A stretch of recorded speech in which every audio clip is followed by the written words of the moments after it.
Igsoon, kung gusto ka magbag-o sa imong kinabuhi, ayaw pagduwa-duwa og duol sa Ginoo, kay ang Ginoo andam jud mo pasaylo ka nato.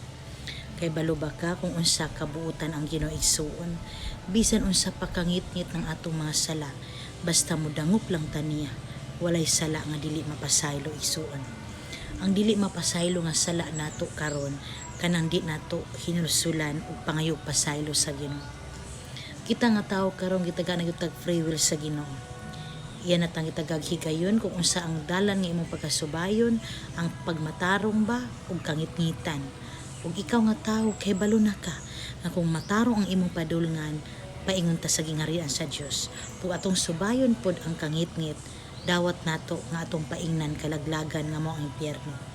Mao nang hagit ni nako nimo igsuon, bisan tuod wala nato nakita ang real unsa ang impyerno ug langit, pero dili na mamakak ang Biblia kay naayo na sa Biblia igsuon nga naayo yung harian sa Dios.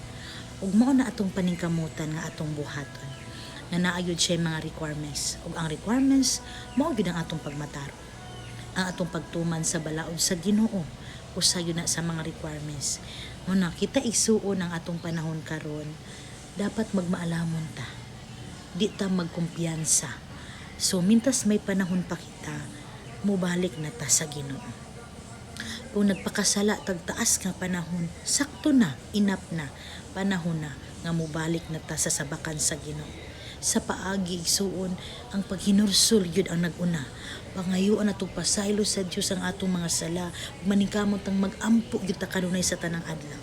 Kay kabalo ba ka igsuon, pagsige lang yung kag-ampo kanunay sa Ginoo sa tanang adlaw, manduan yun ang imong hunahuna sa Ginoo, subay sa pagmataro.